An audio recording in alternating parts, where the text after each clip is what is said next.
Hey kids, it's Old Man Shouting at Clouds, and now with others too. Chatting about the CFL is what they're going to do. Some have no contacts and others have no clues. Everyone will tell us all their quirky football views. Hear what Old Man and others know. It's the CFL Outsiders Show. Hey GT, what are we going to do this week? Same thing we do every week, old man. Take over the CFL. Hey kids, welcome back to another episode of the CFL Outsiders. I remain, as always, your 100% impartial, thoroughly unbiased, and completely kerfuzzled co-host, Old Man Shouting at Clouds. With me, as usual, is MJ. Hey, how's it going? I just slid in by the skin of our teeth to win against the Elks. Yes, there we go. And GT. Hey, how is everybody? I have absolutely no notes, so we're completely winging it this week. Yes, that's why I am your thoroughly confused and confuddled co-host. I was just telling the folks here on the show until 10 minutes ago, I thought it was Monday. So we're fairly unprepared, but we're going to get through it as best we can and hopefully still provide you some entertainment for your non-dollar. So we're going to start off. GT, you said you might have a Mea Culpa this week. We're sorry, so sorry. I did, and you actually corrected me last week, old man, while we were talking, and I ran right over top of you. So that's my first Mea Culpa. Apologies for that. And secondly, yes, I know that when you're on the 6-game injury list, the team still has to pay you. But in my overzealous feelings about Rogers, I let that go and ran right through it. So yeah, I will try to remain where I don't let my personal resentment against that corporation cloud my factual judgment going forward. Okay, so the bullhorns are off tonight then? Okay, thank you very much. And as for running over me, don't worry about it. That's what we do. This is just talking football, and sometimes it gets a little bit rambunctious. But we don't have a lot of news to talk about tonight, but a couple of things that we figured we'd maybe discuss a bit before we got into the actual game recaps or analysis, whatever the heck it is we do. And the first thing is MJ apparently has been dusting off the history books and has something she wants to tell us about. Yeah, I just want to talk about Craig Baird has an account and a podcast called Canadian History X. And if you don't know about it, it's on all the major platforms. It's a podcast. And he does Canadian history every day.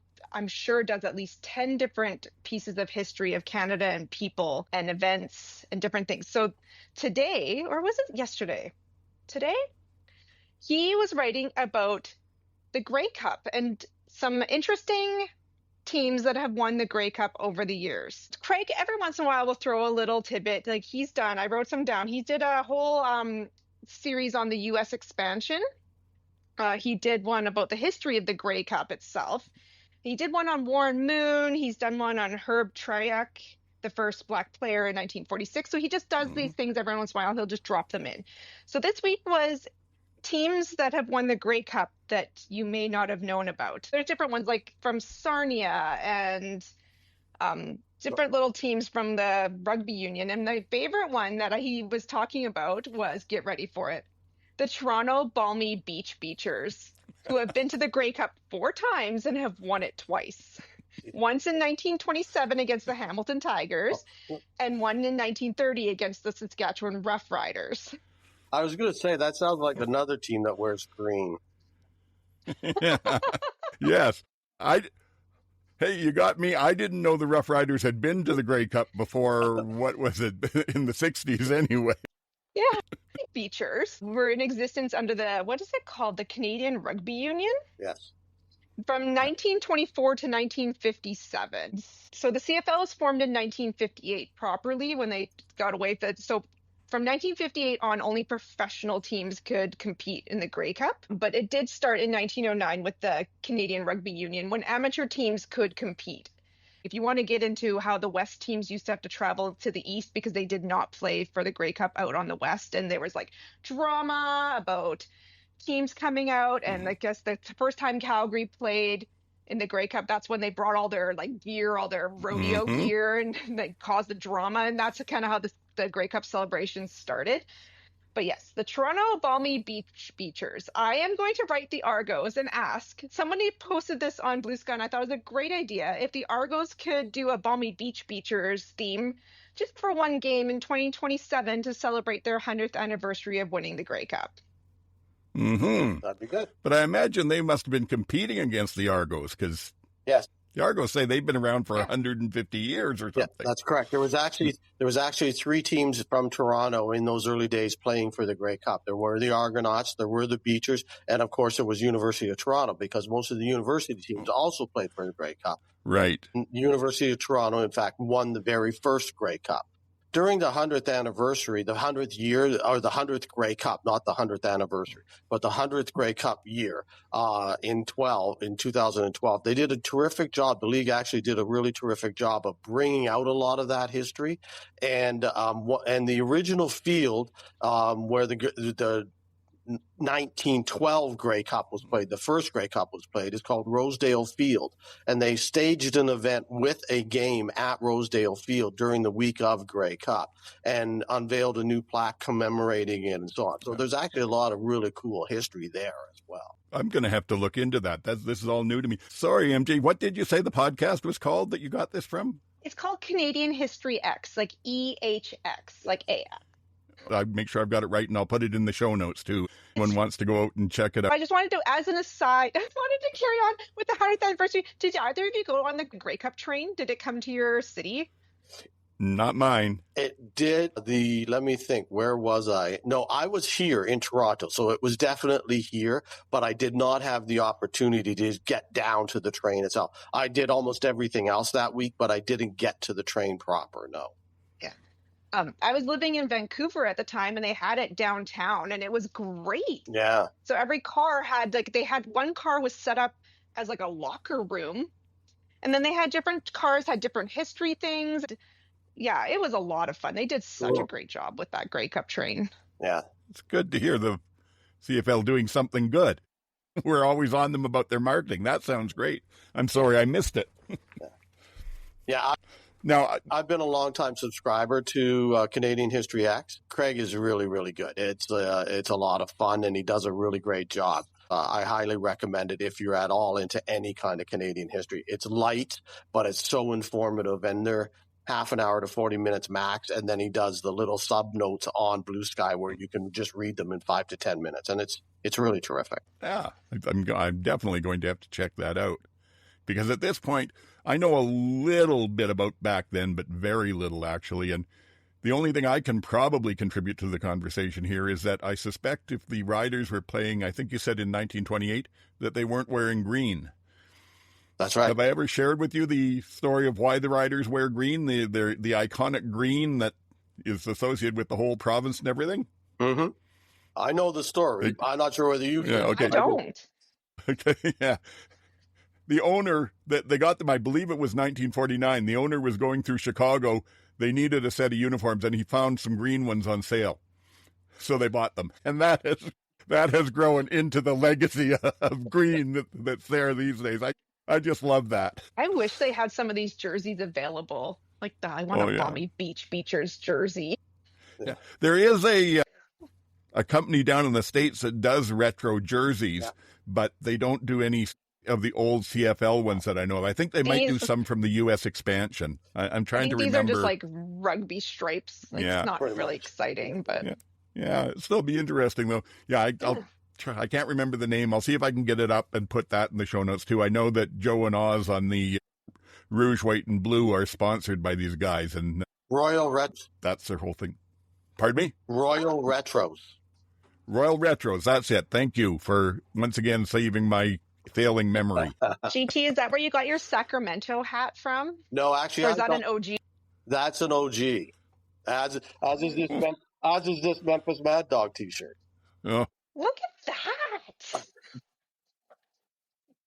I had that That's another one of my things where there was a year where I went out and got as much US stuff as I could. And then every game I wore it to a different, and I still do that occasionally, just wear different stuff. So it's a conversation piece. For sure.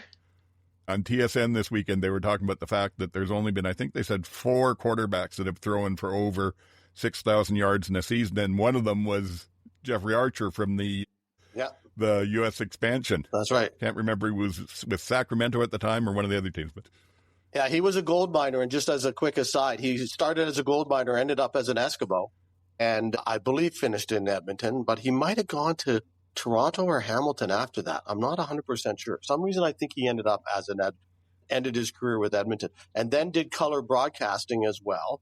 And at one of the Grey Cups, I ended up sitting, like this first year at Sacramento, 94, the Grey Cup was in Calgary, if I remember correctly.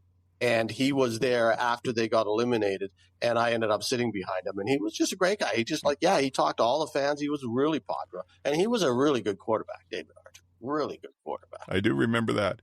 He also got in trouble one time for calling Canadians Americans, and then doubled down on it and saying, well, it's North America, so we're really all Americans, which didn't gain him a lot of extra points. No. Anyway, that's our trip down history lane for now. The only other thing we were going to talk just a little bit about was the running game right now in the league this season. And I was going to have a bunch of statistics all ready to queue up after MJ suggested we talk about this and everything. And like I said, I'm completely unprepared. But still, I think it's worth talking about.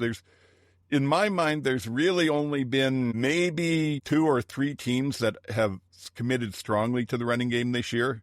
Calgary definitely has until last week, and the Riders did except for one game, and Winnipeg still does to a degree, although I don't see as much. And the others seem to be in and out of it. Butler has a great game in BC and then gets nothing the next week.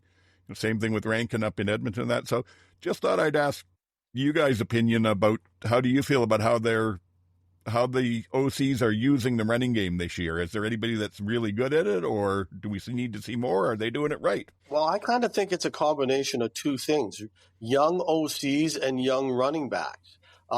Where you've got where you've got the guys that are new, it's not consistent. Where you've got the more established coaching staffs as well as the more established running backs, that's the people that seem to be relying on them more. So I think that's just how I see it. Whereas the other teams, just like in Edmonton, you're right. They just seem to come and go this week, next week, and even in Montreal and in Toronto for that matter as well. They just seem to come and go with whether they decide to run them or not.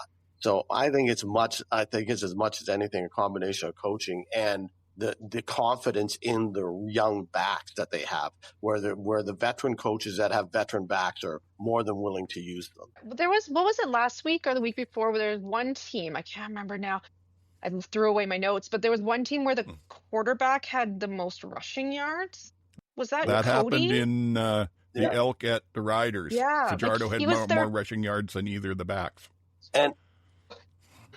And I think he had more rushes, not just more yards, but more rushes. I think between the 2 backs that week, they only ran like 5 times. It wasn't like they were like this week in Ottawa, Calgary had a terrible running game. I think they only had like 11 yards or something. Mills didn't have a game at all. But it wasn't like they didn't try. They at least tried to run the ball. Versus other games, it's like they just throw away that whole set of plays and don't even bother. And so, it's definitely kind of odd. I was just asking my husband about this. We were talking about this because I was like, and he thinks that the defenses are just scheming against it well this year. Well, there is something to that. Yeah. So. Yeah, well, Ottawa definitely schemed against it last Thursday. That was a huge, part of the game plan was make Walker throw the ball. So I think there is some of that in certain circumstances where you can do it. But like Toronto, they cut Carey and then they cut Brown and then they ended up with 2 guys you've never heard of before. Montreal cut Fletcher, again, all-star guys, and they just cut them out and to go with 2 guys you've never heard of before. And then they hardly give them the ball on top of that. And I don't know what the heck's going on in Edmonton because you had 2 guys that you were proven and they just decided against it.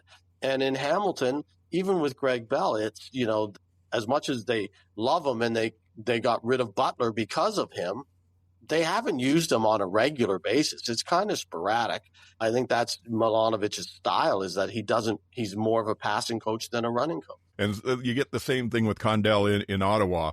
Even back with Hamilton, he didn't run a whole lot. But yeah, I tend to agree with what you're saying there, that defenses can do that. But if you watch again the teams that really are dedicated to running the ball, if a defense does sell out, loads the box up like that, and determines they're going to stop the run, those are the teams that they just start going intermediate, 10, 12 yards over top, 15 yards over top of the linebackers to back them up and do it. So it's not like the defense dictates everything, but it does seem like there are some games, and even teams dedicated to, like I said, the Calgary game last week and then the Calgary game against Saskatchewan. Yeah. Saskatchewan and Calgary, in both those games, they got like less than 10 yards running. They ran 5 or 6 times and then just bailed on it.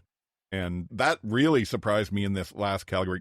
I got to say, I lost everything this week. We all went 2-2 in the pick'em, and I went 2-2 on my personal one too with it, even though I'd gone with Ottawa there. I saw that game playing out completely different. I've seen Dickinson do this in the past, and I think I'm still buying him on reputation, because I was sure they were going to come in. That defense was playing really well. They'd hold them in the game, and they'd give them a steady, hard dose of running, and they'd win it like 16-12 or something. And instead, they didn't have a game plan that was working at all. And even when they had chances to adjust, they didn't seem to come back to it. They just left it all on Walker, and that surprised the hell out of me. We're kind of getting into the first game here, but let's finish this anyway.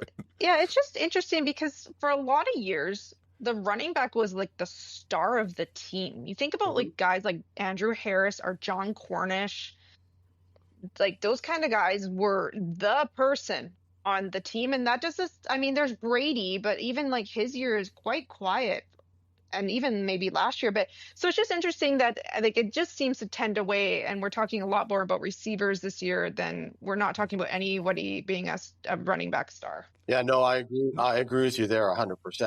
It's gone away from being that kind of player that dominates, that position that dominates, and I think that's coaching and scheming again. There's, as they keep saying, telling us on television, defenses are just so much more complicated than they used to be. It's really difficult to count on more than a 5-yard run at best. I mean, you'll break some, but to try and have a running game that you can consistently pick up first downs running is definitely not an easy thing in the league these days. I don't know. I still am a firm believer in it. I still think that you have to use it. And as all the color commentators on the broadcast talk about, if you can do it, it pays off late in the game. Absolutely. Because it does wear down D linemen. So I think it's important, but I also think that too many coordinators, when they think, well, we're going to commit to the run, that means we're going to run on the first down the first 4 or 5 times we're out there.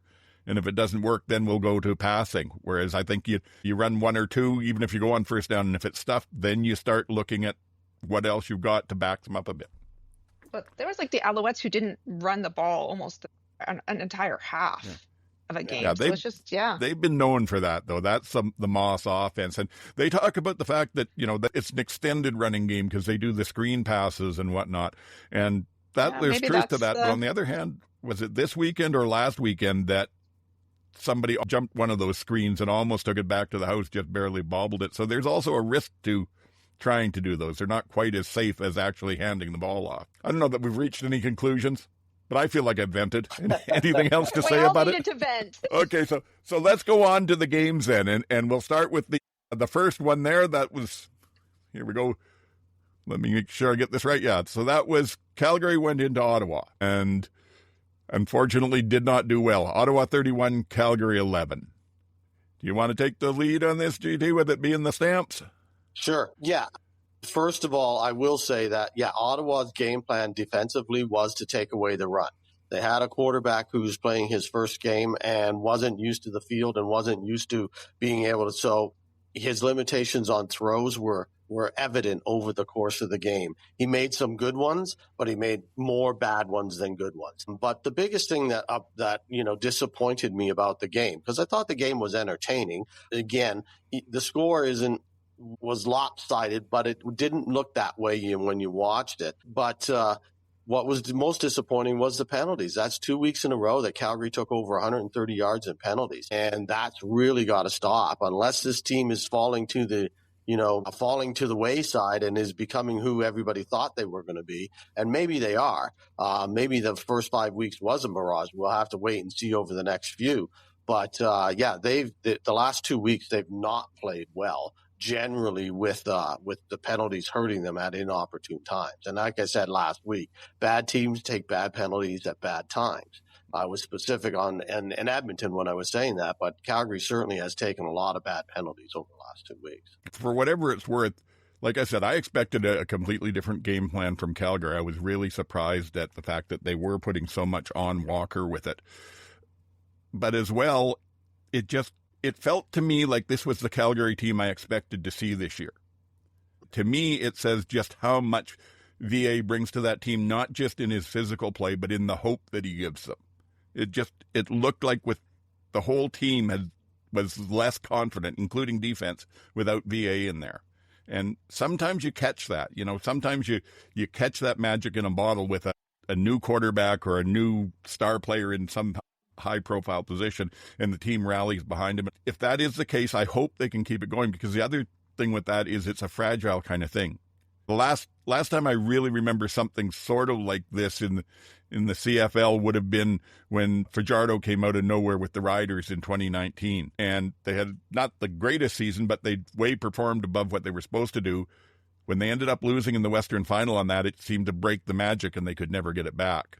So I'm hoping, just because of what we've seen out of VA and the Samps this year, that they don't lose it early, that he gets back in there and they start playing well. And along that, there were a couple of things that really bothered me, including the fact that Dickinson went for it on third and 10, deep in his own end zone there were a couple of minutes left. But the chances of winning that were very low. As a result, they ended up getting the ball on the 1 yard line and walked in for another touchdown easy. It seems like not that much, but that's the kind of thing that as a player, it can really get in your psyche when you're out there fighting hard. And the defense, when you think about it, the defense was really only gave up 17 points they were responsible for. Exactly. They could have won that game like that. But it feels to me like sometimes Dickinson is doing really silly things I've never seen him do before. Yeah, that was also they needed to get back in the game. I wasn't adverse to that call. You were either going to get back in the game or not at that stage. But that was situational football that the Stampeders weren't aware of. When you're down there, just go into the end zone and take a safety. Why get tackled on the one?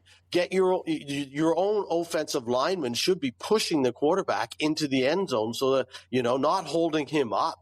That's just, everybody just made a mistake there, in my opinion. It's another, not a penalty, but another situational thing where they should have had more, and they would have given up 2 points and taken over the ball at the 30-yard line or whatever the case, instead of giving the ball on the one and giving up 7 points on the next play. It was just not smart football at that stage.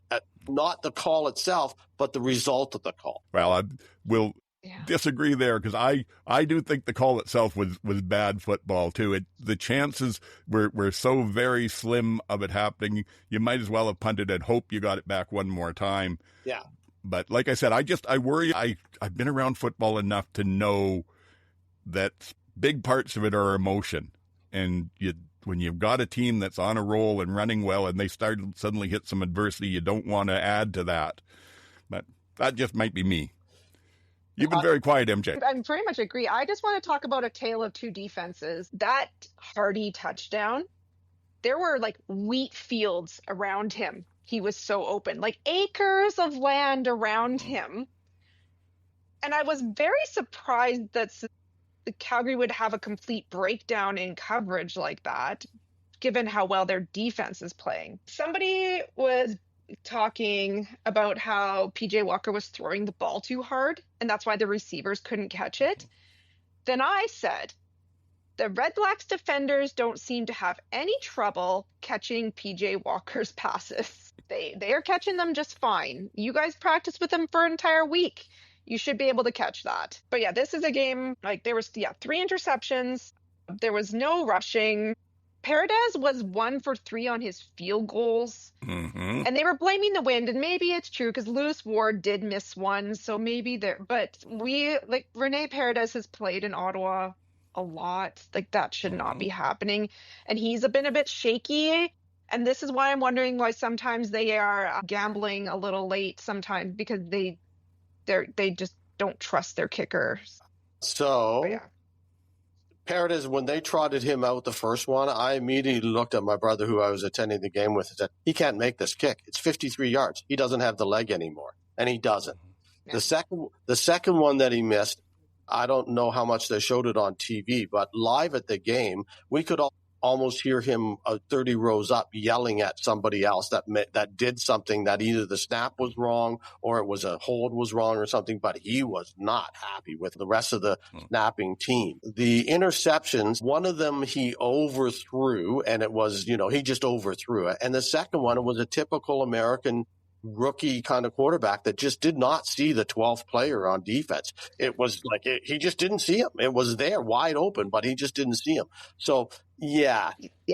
They talked about that a lot on the broadcast, that he just was not accounting for the extra player. Yeah, exactly. So, and on the defense, you're right. There was a lot of miscommunication on both of the touchdowns, and they had again made a game time decision on Adrian Green and not put him back in, and instead they started someone else, which means they juggled the whole defensive backfield around, so the communication was way off. There's a lot of combination of stuff. The thing is like I agree with you, old man. Is like we'll see this week. They're getting VA back. Mm-hmm. They're getting a lot of players back, at least 2 or 3 other players back as well. And we'll see if they bounce back. If they don't bounce back, it's good. Is this, the beginning of this or the continuation of the spiral or not? I said going into that game, the next 5, they kind of had to win, I hope, 3 of the 5.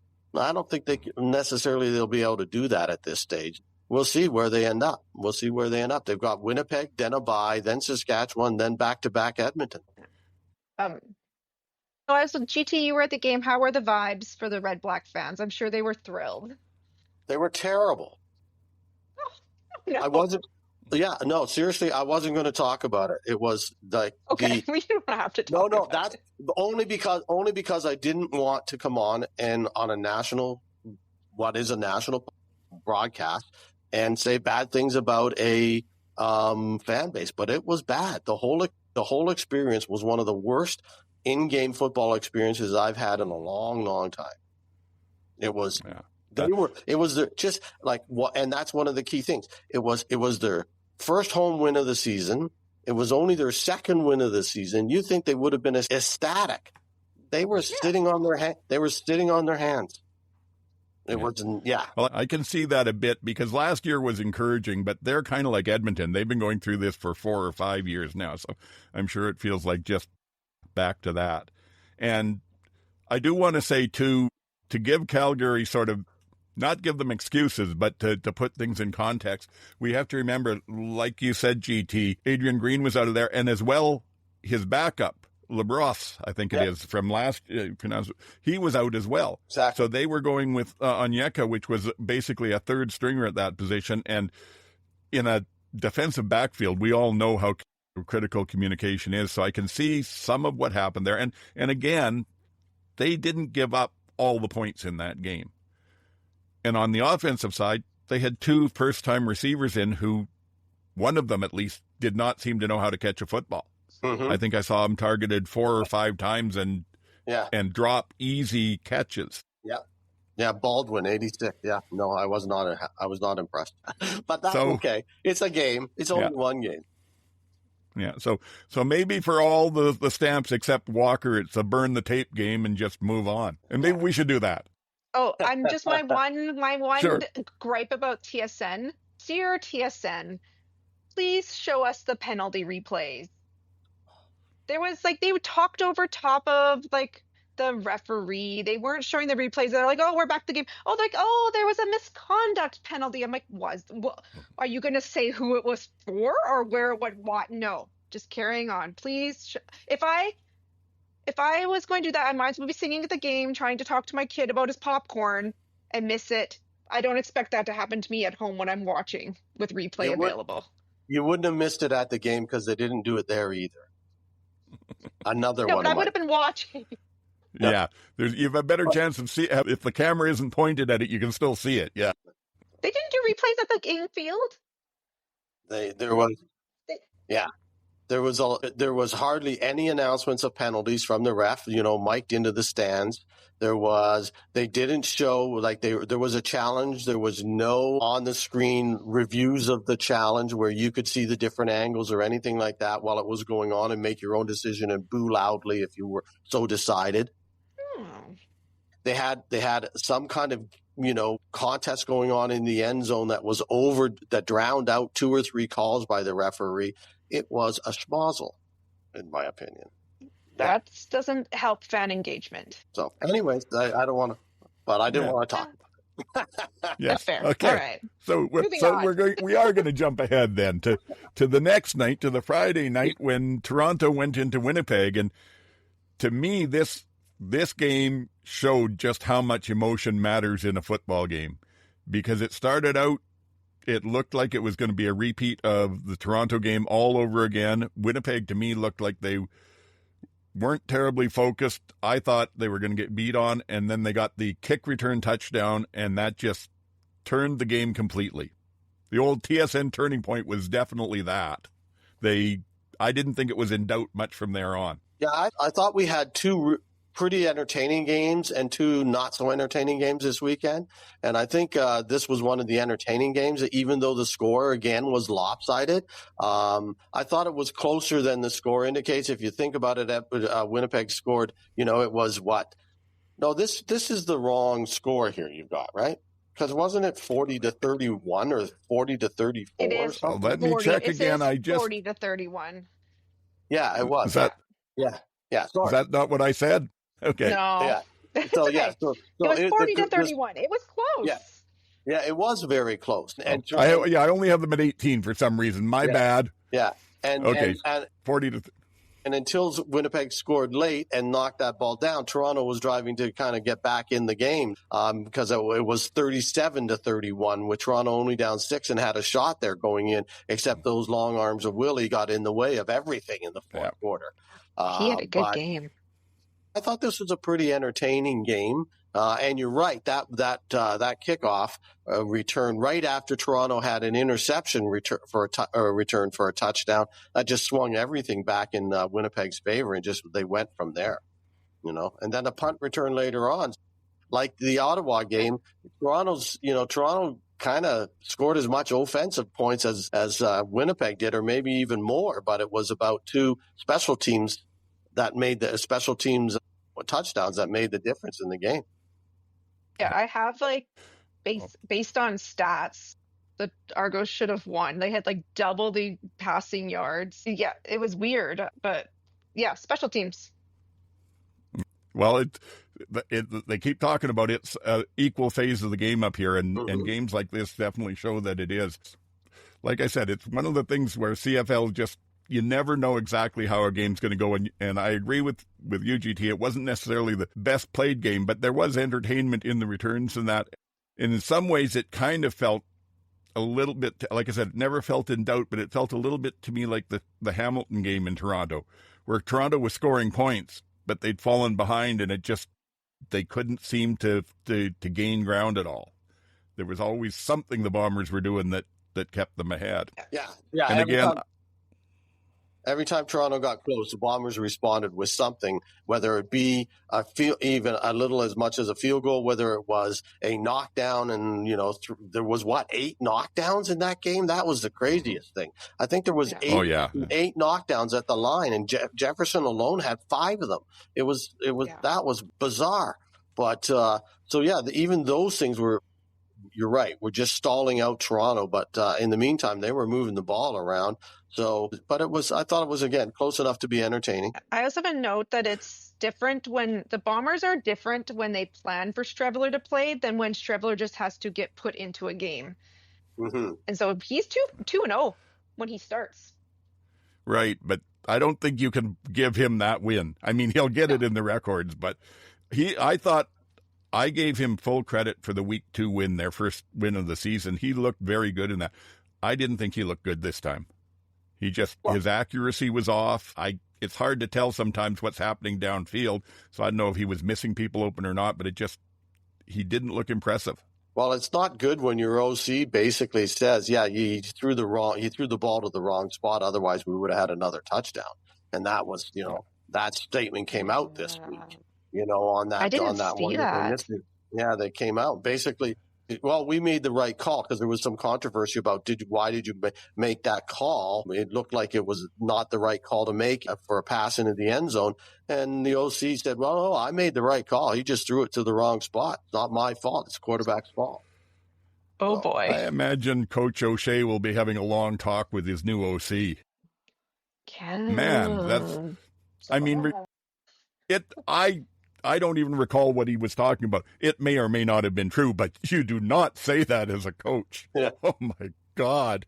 Yeah, that's going to get the team fired up. I don't know that there's a lot more to say than this other than what we have. Toronto outplayed them largely, but the special teams and the momentum and, well, frankly, the defense played pretty good, but one player on defense had a career game, even for him, and it happened. Yeah, okay then. So I guess we move on then. I pull up the other one here as I continue to juggle this. Maybe I've got these scores close. Hamilton went into Edmonton and eked out a 28-24 victory. Does that sound right? That's right. I believe I've got it right. Oh, guys, this was so stressful. At one point, I was saying, who is at the top of the power rankings and who is at the bottom? Because this game was tight. It was tight. It was back and forth. Was there any field goals? I don't think there were any field goals. I think this was just flat out shoot 'em out football. Bo passed Doug Flutie, and Doug Flutie had a really nice message for him. That was really great to see. And Bo punted for 28 yards. Yeah. That was the old quick kick. Yep. Yeah. But that's because their long snapper was injured. And teams, you need to have a long snapper backup. Oh. Yeah, and they kept talking about that on television as well, and that they were very surprised that they didn't have someone that could have gone in that situation. But he pulled it off, and it didn't look like a complete cluster. It was not badly executed, actually. Yeah, especially for something I don't think they would practice much. Right. Yeah. The Elks should have won this game. They could have easily won this game. Julian Grant, that pass in the end zone. What a heartbreak. I just want to sink into the floor. The Elks player that I will shout out that did well, their punter messed up that punt badly and went down and recovered it. Yes. Yeah, Cody Grace, yes, that was nice to see. Heads up play. Yeah. One doesn't cancel the other out, though, and tough to be an Elk. You reminded me of Jamie Borum out there getting that punt. Yeah. Like a good physical punter. Yeah, and just in case anybody didn't catch the end of the game, what MJ's talking about with, that drop was, Julian Grant was open in the end zone with under, I think, a minute left or just over a minute to go ahead, and it was basketball, not football. There was no bottom in the basket. It went right through his arms and dropped out. Poor Cody. That's got to kill you. Yeah, that was the most entertaining game of the week, and it was a good game. I actually thoroughly enjoyed that one, and I was surprised that I did, but I did. Yes, and say what you want about the Tiger Cats, they are playing entertaining football. Absolutely. They are fun to watch, and some of it is the plays they're running, and some of it is just their attitude on the field. It seems like they're having fun out there too. Oh. Yeah, and now you keep looking at their schedule and going, okay, so who do they play next, and how does that team stop them? Because that's just now it's become, how do you stop these guys? Because every time you turn around, they're using another weapon and going in a different direction with the receivers. And Bo is just so hot right now. It's incredible. Like, again, did you have any doubt that at some point he wasn't going to win that game? As well as Edmonton was playing, it was like, yeah, but Bo's going to pull this out somehow, and he did. He just, So, and I just don't know which defense is going to be able to stop that at this stage. I don't know how what does BC do this week coming up? They tried something last week. It didn't work at all. So it's going to be interesting to see what they do this week. My other one elk fun, that did well. Tyrell Ford, do you see him lifting Bridges out of bounds? Just lifted him and pushed him out. Yep. And they're like, no That's catch. how you play it as a DB. Yeah. No interference on that. Just run them out of bounds. Yeah. Yes. And to what you were saying, GT, I think the only way that somebody stops Hamilton, and you don't stop them, but the way somebody stops them enough to beat them, is you have to have a good, solid defense that goes out and ignores the fact that Kenny Lawler's on that team. Yeah. You play your regular defense. You don't do anything special. You accept the fact we may end up giving up a touchdown to him. We might even give up 2. But we're not gonna let everything else beat us, and we're gonna get them off the field 2 series out of 3. Yeah, you just man up, boys, man up, and go get your guy, and just run man coverage because zones are not working. Yeah, you can't leave Smith open. I think that much has been established. You can cover Kenny all you want, but you need to equally cover Smith. Well, that's the thing is they've got Smith, and on the short stuff, White has been doing okay. Yeah. So you've got, you've got him out there with the stuff and that. They've got a lot of receivers that can do it. And yeah, you cannot dedicate. Well, you can get away with dedicating, if you're going to run a zone and double up Kenny, you can get away with that to a degree. BC did for a lot of the game. You can't do what they did at the end of the drive in the BC game, which is basically have everybody covering Kenny. Yeah. But that's where I say you got to play your regular defense. You got to guard all 5 receivers out there and the running back and the quarterback and everything. You can't focus too much on one. So how do you figure the feeling is in Edmonton right now after coming that close, but now another loss? Well, Bo in his interview after said that Cody, he gave Cody his flowers. He said Cody's the most disrespected quarterback in the league. The panel was talking about how this should be Edmonton had to play one of the top teams in the league. They should feel good about that. And then Milt was like, there's no moral victories. Yeah. That's not 2 points in your win column. And that's not 2 points in your win column. And people in Edmonton are done. Trey was the savior last year, and they want to run him out of town this year. I feel bad for Cody. He's a good quarterback. And watching them, Edmonton's a really... I don't know how to say this. It just seems very fickle here. But the players seem to want, the players that were ride or die with Trey last year and wanted to run McLeod Bethel out of town, and no one wanted McLeod Bethel, and everyone was behind Trey, have completely 180'd and were forget Trey. We all want to play for Cody now. And I feel like maybe this is just a desperation. We're grasping at straws. Whoever is playing well is who we're all circling the wagons around. I don't think in Calgary, if PJ Walker had played well, they'd be oh, well, maybe VA isn't the guy for us. Maybe we move. No. So Edmonton's always balancing, and they haven't quite figured it out. And I don't know if that's just players or if that's coaching or management or ownership that are causing some issues and drama. I think it's just everybody's desperate for a win. And they just want to win. And if they feel like that's the guy that's going to give them a win, last year they felt like it was Trey.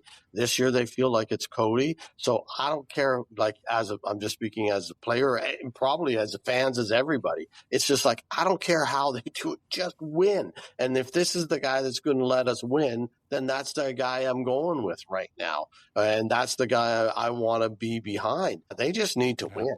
And I don't know if they're going to, they've been close. They've been close, and they continue to be close. So at some point in time, I can see it. I still see that turning around. It's just, So Hamilton, a lot of years, this would have been flipped. And Hamilton would be the team that wouldn't be able to finish that drive. And they would have dropped that past the end zone. Goodness, they did it in the Grey Cup. They just couldn't seal the deal. And they finally they are finishing their games, and Edmonton's now on the outside of that looking in, and they're the ones that can't finish these games off. And you're right, they're close. I don't think they are as bad as people make them out to be. Even last year, the last back half of the season, they were winning games. In some games, they only lost by a field goal. It was always close. can't quite put the last nail in the coffin. Yeah, it becomes a culture, unfortunately, of losing. And you're right. And it's been actually 3 or 4 years, as I remember it, that they've been in games. A lot of them. They just, they can't finish it. And for whatever it's worth, I really feel like, I think I posted on Blue Sky last week that the Elks are channeling the spirit of the late 70s, early 80s Rough Riders. Because it's been a decade of futility there, just like Saskatchewan went through back in the day. And to me, it's management. Back to last time Hervey was GM, and I can't remember who the president was, and they did a bunch of stupid things, including getting rid of Mazuziak, the equipment manager that had been with them forever, and really sort of tearing down the team. And then from that, they went to Chris Jones, which was just pretty much a joke. And now they get a chance to start new, and they get a rookie head coach. Okay, well, Kilm's been people have been saying he's the next one for quite a while. But even though they've tried to revive the dead name and say that's the secret to success, it's not there. And the thing I question this year is it's obvious to me that Masimic as an OC does not want to play a game that Trey can play.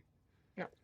And they signed Trey before they signed him. So you've just signed a quarterback that's supposed to be the franchise guy to a long-term contract, I think with guaranteed money in there, and you don't talk to the OC about how he's going to use them when you're doing the interviews. It baffles me. How much Trey had input on that too? Like quarterbacks, if you're signing a franchise quarterback that's getting, he's one of the highest paid ones. He's getting a lot of money to sit on a bench now. It's weird.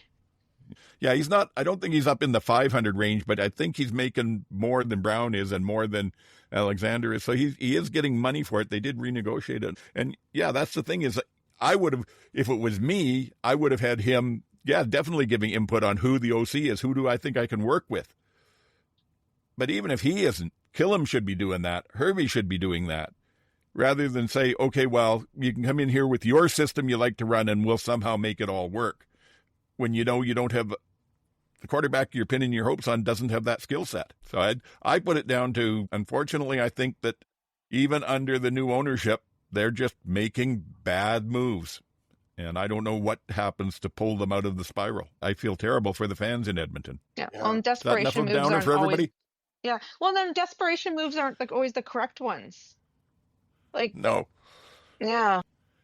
Well, that's the thing is, and if there were changes to be made, then I might feel better about it. But the changes have all been made, and they weren't done well. Should I stop my rants? Move on? Ticats Anything won. else That's for anybody? what I know. Okay, yeah. 6 in a row.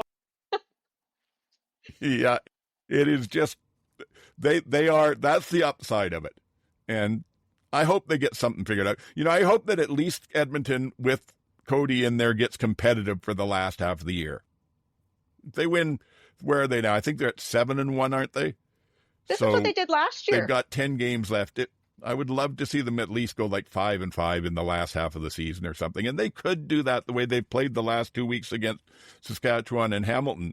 The two top teams in the rankings. And speaking of those, and then the other one that was a top team and, still is a top team, but Saskatchewan went into Montreal and walked away 34-6. And this one I didn't get my notes transcribed, so I'm not sure. And I was a little disjointed because the way it worked out with TSN, they ran the Edmonton game to the end on one channel and started the Riders game ahead on the other channel. So I watched to the end of the Edmonton game, went over to the other channel to watch the rest of the Riders game, and my little Shaw box came up and said, "Oh, we can't connect to this." And when I phoned in, they were having some sort of regional outage. So I watched the last 3 quarters of the game in real time, and then Sunday had to get up and watch the first quarter. So I'm a little disjointed, but to me, just like I said, Calgary looked like the team I was expecting them to be without VA out there, and I think they'll turn it around with him back. Saskatchewan, for the first week, really looked like the team that I thought they could be from the beginning of the year. They went in, they built up a good lead. They didn't go through their usual third quarter slowdown where they go 2 and out the entire quarter and let the other team score and get back in it. They seem to have Montreal's number.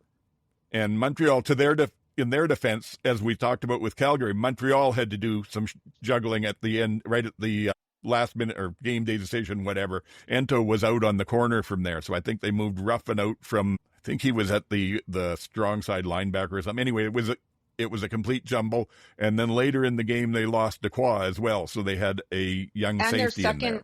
And their second string safety. They were down to their third string safety at one point there. So an Ottawa situation there, yeah. Yeah.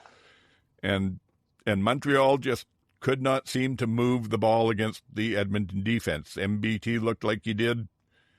Well, frankly, I think he looked, and maybe it's the defense he was facing, but he looked the worst he has yet. I thought he played better in his first two losses than he did in this one. Yeah, I just kept thinking and hoping, and I kept saying to myself, this is just, because MBT is really bad. And then I kept going, no. And then I went, no, this is just Saskatchewan being pretty darn good. And this is Saskatchewan, the team that we expected when we all had them at the top of the West or top of the league going into the season. So, yeah, I think they're starting to show. I do think there's still some issues there, but I think they're starting to show that they are, they are as good as we thought they were going to be. So I might just have to kind of put up with it. Yeah. And I think you're right there. And yeah, you're right. There are, it's the same thing that you'll hear any coach say after a good win or any win. Well, there's still stuff for us to work on, and it's always true. But that was true of the Stamps through their decade and a half of dominance, and it was true or close to that. And it was true of Montreal back in the 09, 010, great teams. But you could say, okay, yeah, we can work on this and we can work on that. And that's where the Riders are at. I mean, the most glaring one is still, does Lowther get his kicking locked down when it really matters? Because that's still a little scary, but that feels like a traditional Saskatchewan question to me. Person who doesn't need to work on their kicking is Maltos. Yeah, definitely does not need to. Not. But Montreal's just needs to, they're in trouble. They're in trouble. If it wasn't for, Ottawa and Toronto, they would have been looking at being third or fourth right now. Yeah, I could see Hamilton wrapping up first place by not long after Labor Day if things keep going the way that they are. I will say it's just one of those things that I noticed, the quirky little things. Maltos's last 3 field goals were 58, 56, and 54. Yeah. I figure if they follow that trend by the end of the season, they'll be kicking all 2-yard field goals. Keep working your way in. They couldn't even get past the 46-yard line, though. Like, I don't think they didn't. Not all game. Got past. Yeah. And I just thought, again, the thing about Saturday, it was, as you said, where, it was like, what's going on here? How do we have two different cities in, like, how far apart, and we both have lightning delays. It was like I turned on one game and now I have to go back and watch another game while I'm waiting for this game to show up again. It was just and then you have to try to find it because on the recording it runs over into some other program that's called something about something else entirely. And it was. So I had to switch over. I was watching live. I had to switch over to TSN 3 to finish the Elks and Ticats game because TSN 1 was showing soccer. Yes. And so then I had to flip back to TSN 3 to finish that game. And then the Riders Alouettes game came on, but the video quality looked garbage on TSN 3. So then I had to switch back to TSN 1 and then it looked good. So I'm just like first world problem. Yeah. And I don't remember if it was that game or another one, but they had audio problems again at one of the games. That's 2 weeks in a row. So the gremlins are coming out in full force. Yes. I think. All the people that really know what they're doing are on summer vacation, and we've got the interns running the show. Yeah. You can hear the air horns, though. Yes. The air horn ban is working, I see. It's in full force. Or they found something very similar. Yeah, that lasted, 2 games? Maybe? Yeah. I like them. I was happy. I love this league. So, anything else in that game or an overall, anything we learned that matters this weekend? I don't really think so. I have 2 thoughts. I have 2 lasting thoughts on this. One, when you were only scored 6 points in this game. Why are you punting in the fourth quarter in garbage time? Just go for it. Just go for it. You are losing by so much. What does it matter anymore? Just pedal to the metal. And also, my last thought is McLeod Bethel Thompson cannot talk smack to the TSN panel when he plays like this. Yeah, I never heard any reports of that this week. Yeah. Mind you, this week I don't think he had to tell them, don't say anything good about me. Yeah. Don't you worry. So it will be interesting to see who is the quarterback this week for Montreal upcoming. Will it be because McLeod Bethel Thompson in Edmonton? Will it be Caleb Evans? Might be Caleb Evans. I've heard people talk a lot about, apparently they have another third stringer they're really high on. So, but I think he's first year in the season, in the system, so probably a bit early for that. But yeah, but like I said, all we learned this weekend is that Calgary without VA is capable of playing a bad game.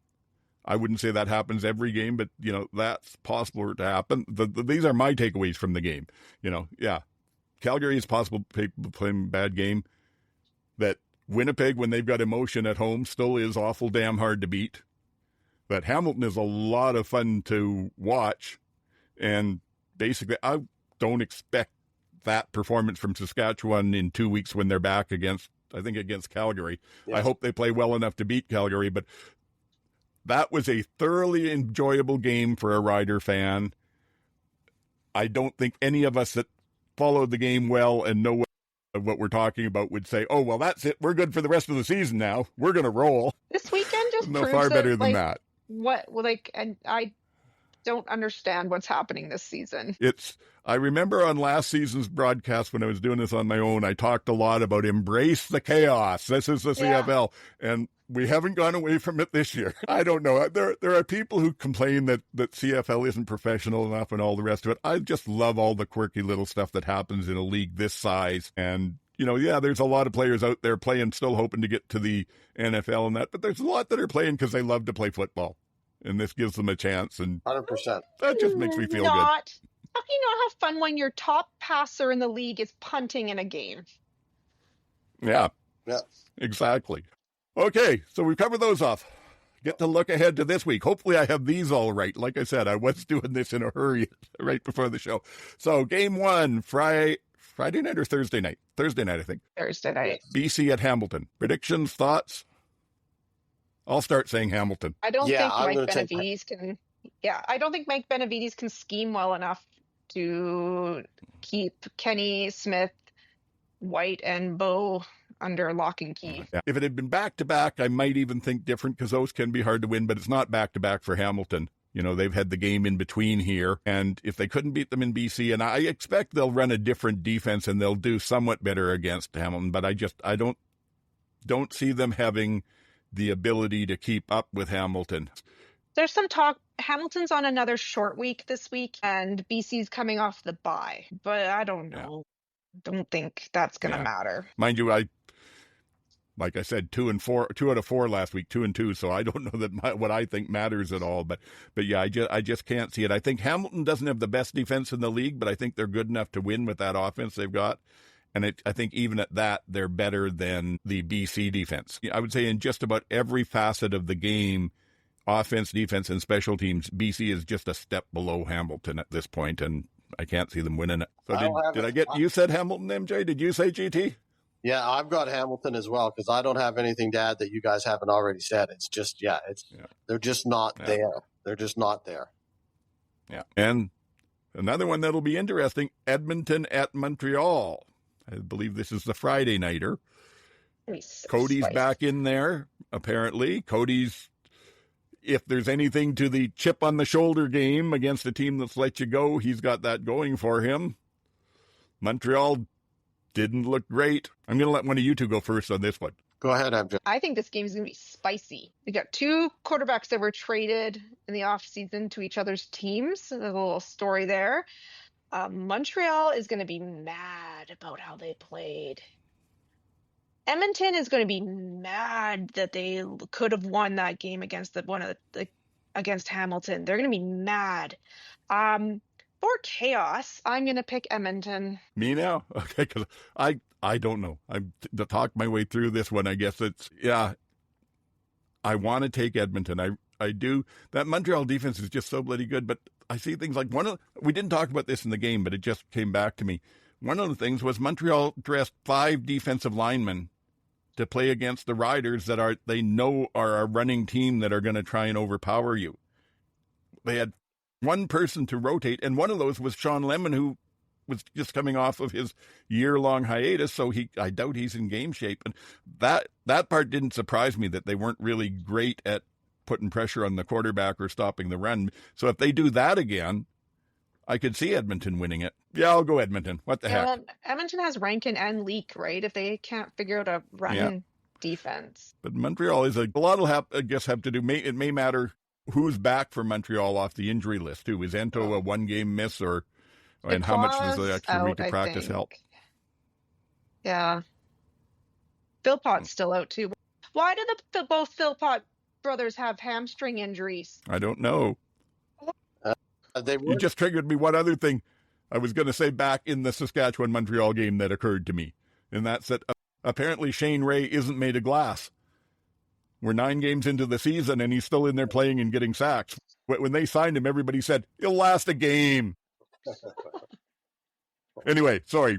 All these things that would have been in my notes if I'd been prepared this week, they're just having to come out of the foggy old memory now. So we've both gone Edmonton. GT, are you going to go the other way, or... No, I'm going with Edmonton in the upset. I just think that I've lost all confidence in Montreal's offense. As you said, Philpott's not back yet. As far as I don't think he'll be back this week. And excuse me, I don't know what the status is of. Why am I drawing a blank? Mac. Mac, Austin right? Mac He was out. Yeah, he's out. Yeah, so. I just don't have confidence in Montreal's offense anymore. So, and they haven't established any running games over the course of the year. So why would you think all of a sudden these guys are going to lead you to victory? And and Edmonton's been close. So they're due, right? They're due. So I'm all in on Edmonton this week. We're very agreeable this week so far. I'm doing my best. See what happens when we get to the next one. So you get to start this time, GT. Ottawa at Toronto. This could be the most entertaining game of the week, because for two teams that have not played well and have taken a lot of heat, both of their quarterbacks have been slinging the ball. Arbuckle's been slinging the ball the entire season, and Drew Brown he does it all the time, and now he's back. And so when he's played, he's slung the ball. So I think this is going to be a really high-scoring game. And I think it's going to be one of those almost whoever has the ball last kind of game. So it's the hardest one of the week to pick in my mind as well. But I just kind of feel like Ottawa has some momentum right now. So I'm taking Ottawa. MJ? Right. This one, I think, is one of my toughest ones. I just looked today, and it looks like Hardy's injured and is not playing this week. So that's a big target. Hardy. Justin Hardy's out this week? Yeah, I think they said it was Does that change your pick? Maybe, because, he's key. He's really key. He's got 2 touchdowns last week, and it saved me in fantasy. Yeah. So, I don't know. That's a big... I looked at it quickly before. I just quickly looked, and then I meant to write it down, but I didn't. I can't remember. I don't know if it was like a did not play or if it was a limited. But I think he's a questionable for sure. I'll check on that while you keep talking for a minute. Okay.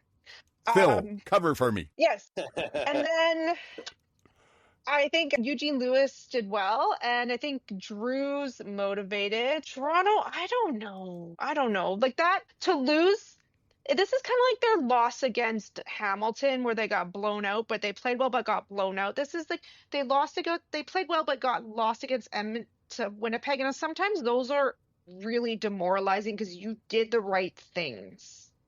It's not like you played bad, you did right things, and it still didn't pan out your way. And sometimes those really, really cut deep. So it's in Toronto. If it matters, I've got the injury reports here, and I did see Hardy on this earlier in the week, and he's not on here now. Oh. So let me check one other thing while you do this. And the only other thing I could see is if he somehow ended up on the 6th game. I don't. Oh, Wow. I hope not. He's playing so well. I didn't see anything last week that would have indicated that.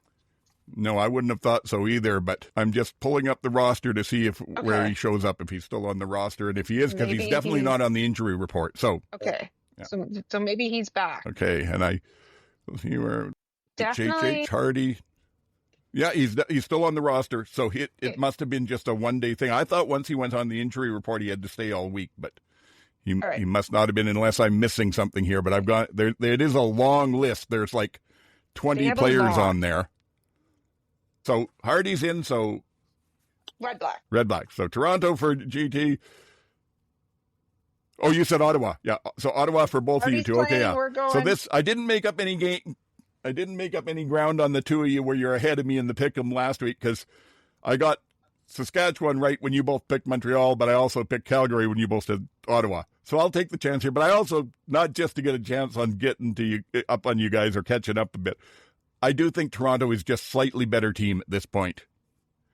I think that they will. You never know. I agree with what both of you said. It's the toughest game of the week to pick. An Argo bounce or a red-black bounce could change things. If there's weather, it could change things. But I think on everything I know right now, I just feel like Toronto is a little further along than Ottawa is at climbing out of that awful start that they had. So that takes us to the last one, which is... Just before we go into this, because we've been bouncing back and forth about picks, I've been like the last 3 weeks, I've been like, I wish I could change my pick. Well, if you want to change one, now's the time. Yeah, you got to give us another day. You got to give us some more time in between to mull these over. And it's this Tuesday to Wednesday broadcast. Even if we had Tuesday to Thursday, I'd be able to go change my pick before the broadcast. Yes, but we play the rules we have. That's it, exactly. We'll have to split out our picks into a separate one, like Tune Out does. Yeah, I don't know. I don't think I have one more show of the week left in me with this. Between this and doing the fantasy, I'm as a retired guy, I'm working harder than I'm used to. This is what makes it interesting, though. Okay, right? So early predictions. Hey, we can talk offline about whatever we need to do going ahead. But yeah, this is all. At least it's all. We other people might have an advantage over us because they can put their pick 'em in later. But this is fair amongst all of us because we're still picking on the Wednesdays. Yeah. And that we got the last one to do, which again, a lot of variables here. Winnipeg at Calgary. Now, let me see if I can check here while you guys jump ahead. I'll just see what it says about VA at this point, because he's playing. Last that I heard, they said they expected him back, but he was still limited in practice. They said he had full practice today, and so did Cloris. Okay, good. I didn't see what Green was up to, though. I don't know if I saw. I think I saw the VA thing and got really excited, and then stopped looking. Okay. Hold on a sec here. I'm wondering, you guys keep talking, but I think I was reading you the wrong, for some reason I've still got week 9 up here, so let me just reload this. It picks the last week's injury report instead of this week's. It was awful. Yeah, it still says week 9 here on mine. I'm going to go out and try to go back in and see. I'm sure I looked earlier and saw something. CFL injury report, and it was the second one. It wasn't the top line one, it was the second one down. Let me do that way rather than through my bookmark. Yeah, because it kept trying to pull me to week 9, and week 10 they just put out for week 10 here. So there let's see we go. Okay. Did I make up Hardy? Maybe I was just we did. Okay, so let me pop down here to Ottawa. Hardy, where are you? Yeah, they still have just the Tuesday for them, and he did not participate, so we don't know if he'll be out or not. Okay. And with the Calgary, how do they list? VA, I think, let me see how they list VA, because they'll only have the Tuesday there too. Yeah, he was full. Yeah. He was in full, Green? And Colaris was in full. You're right. So does Green? Green. Let's see where he is. Yeah, that could be a thing because he did not participate.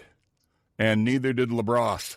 So they're going to have some juggling to do in that backfield. It's a good thing they have a good number of Canadians because that may help them out some. And so Philpott's still out. Moose is still out. I heard Philpott. I thought Philpott was back. I think it's limited. Is it limited? I thought Philpott was. Well, I read somewhere Philpott was probably going to be ready, and Clark Barnes was probably going to be ready. Yeah, I saw that too. And Barnes is on. This is just day one, so they've still got at least 2 more, maybe 3 more days of practice to go. But day one, Barnes was full. Philpott was limited for Calgary. Okay. And the Montreal Philpott is definitely still out. Yeah, Letcher's still out or did not participate. All of these guys, Mac, Marhantan, Dequoy, Lawrence from the O-line. Yeah. And the punter. Oh, but that's non-injury related, so he'll be back. But this is, again, day one. I don't freak out too much because I know I've noticed with the riders who I pay more attention to, of course, because of the other fellow in my brain, that their Mondays these days, usually there's a full list of did not participate with the veterans, and then they go limited and then full, and then they're back in. So with that takes us back to where we were, the Winnipeg at Calgary. Who wants to make the first prediction? Oh, you go, GT. It's your team. Boy, oh boy. I'm going Calgary. I think a bounce back there. I don't think it's going to be the blowouts that the first 2 were, but I think they can still bounce back enough to be able to. And I'm not convinced. I'm less convinced on Winnipeg than I was going into the year. And I think that they're an up and down yo-yo kind of team. And now that's what I'm sort of how I'm feeling about them. So I'm not sure they can run two back-to-back weeks like they had last week. So, and it's in Calgary. Yes, it's in Calgary. So, yeah, I'll take Calgary. Okay. In the end, it's going to come down to if VA is in there, and it certainly looks like he is, so I'm taking Calgary. I would struggle just because, unfortunately, Walker has looked completely lost. I don't think I could pick them to win a game with him in there right now. But with VA, and I agree with you, GT, Winnipeg's tends to be a bit streaky. They're not going to get a couple of touchdown returns against Calgary. Depending on what's happening in that Calgary backfield, they may do a bit better, but Calgary should still be strong against the run, and Winnipeg depends on the run to set up their passing game. So, yeah, I think I'll go Calgary. That leaves you, MJ. Final word of the week on these. Yeah, so Winnipeg got their bell rung twice by Winnipeg badly. VA's missing. You're going to regret that when you listen back. I know. You're going to regret that statement when you listen back. You just said Winnipeg got their bell rung badly by Winnipeg for 2 weeks. Oh, no. Okay. So Winnipeg got their bell rung by Calgary. And Winnipeg did it to themselves, there we go. Really. Yes. Yeah, you were probably right the first time. Yeah, maybe VA's missing a couple big receivers. Zach's back, but I don't know. They're not. Man, I was so mad because it's like Winnipeg's a machine just slotting new people into places and it just carries on, and they are not this year. They're not. No. Are they going to go 3 for 3 against Winnipeg? Or is Winnipeg going to at least eke out one on the season series? For chaos, I'll pick Winnipeg. If it matters to anybody out there, besides Barnes coming back, they also show Alfred as limited in the first day of practice. So there's a possibility he might come back too, and I hope so. I was thinking about that. We talked about this the other 2-3 weeks ago. UGT said we're going to have him for a year and he's down to the NFL because he's that good. I think the only way that doesn't happen if he gets injury prone through the season. Right. If he's in and out a bunch, it might hurt him. If he can come back from this and just keep playing, he's a lock to go south. Yeah, I think if he's available this week, it's not a bad way to be able to run both of those guys out back because they play the same position. Basically, he replaced Barnes when Barnes got injured. That's where, so that means they can just take it easy on both of them. Then neither of them have to play an entire game on their first game back type of thing. So that might work out okay too. And I think that's about all of it. My voice is almost gone again. I don't know what's wrong with me this year. I can't. By the time I get through here, I got to go gargle salt water every show. But so let's wrap it up. Any closing thoughts and your social media for folks that want to follow your brilliant hot takes? No closing thoughts, and it's at GT Barnum, at bluesky.social.net, whatever there is. Go, you guys figure it out. Somebody posted online, asked a question. Were you alive when the Ticats won their last Grey Cup. Rude. If It's a valid question. if you want to hear the musings of an old person, please join me on Blue Sky at Sports and Play. Sure. Hey, I'm old enough I remember all of Saskatchewan's Grey Cup wins. Yes, well, they didn't win I was against very young for the BC first one. I don't Beachers. actually remember the game, but I was alive when it happened. Yes, and they lost to the Balmy Beach Beachers. And I'm Old Man SAC on Blue Sky. The show is on Blue Sky and X both as the CFL Outsiders. And the show email is oldman, all one word, .shoutingatclouds, all one word, @shaw.ca. And that's about it. We hope you have a great weekend watching the football. If you play the fantasy and the pick'em, good luck on that. We're all looking forward to the weekend, and we'll be back here next week, I guess, same time, same place. So until next week, the hell off my lawn. I managed to take out my mic on that.